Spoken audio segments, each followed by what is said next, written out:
Teams of soldiers have already arrived in Luuka district ahead of the independence celebrations slated for Sunday.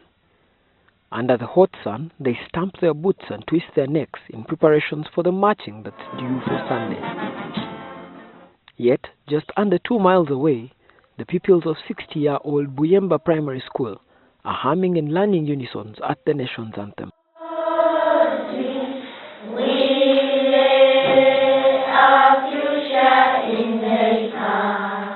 Their school is on the tipping edge of poor standards, with a teacher-to-pupil ratio of 1 to 73, 18 more pupils than the nationally accepted standard of 1 to 55. When you look at the total enrollment that I have, I only have 15 teachers. So it is a very big challenge. They cannot manage that big number per class. Pupils in the lower classes also have to make do with sitting on the floor as the school barely can afford more desks. Now, where do we... The school also has a scamper for the little food that they avail to the few children that pay for the service.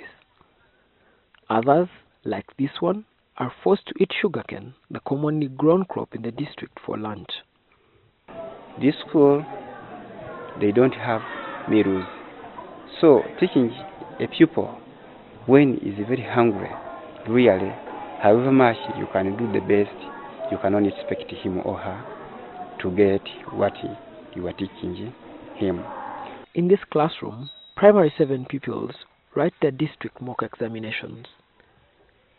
Bomai William, the school's best student, thinks a little harder before he writes his answers. He says he cannot compete well with other pupils because his school limits his abilities. When I look at the compound, it's not good compared with those in Kampala. Buildings are not good. And we don't have enough seats. The buildings are like those of a pig. He studies under the Free Primary Education for All program that the government introduced in 1997.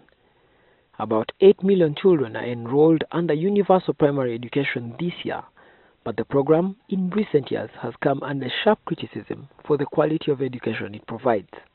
When you compare the rate given to a primary pupil in a primary aided school in Uganda, compared to the amount paid by parents in private schools, there is a need to improve or rather to increase the payment per pupil.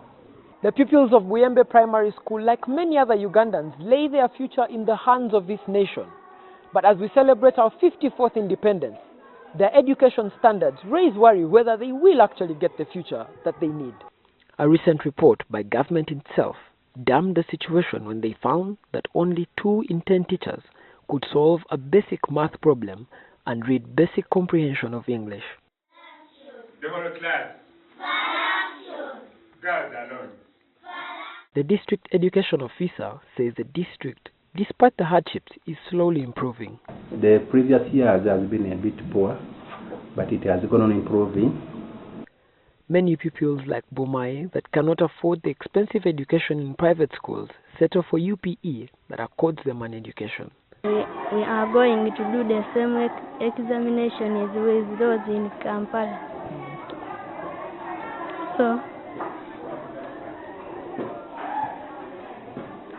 we want your help to build our school to be like those in Jinja, Iganga, Mukono, and Kampala. The school is now hoping that the arrival of government officials in the district will help highlight their plight. Bomai, however, is hopeful that he will perhaps one day own a car and some land. I want to be able to buy land, to buy cars, and the others. Raymond Mujuni, NTV.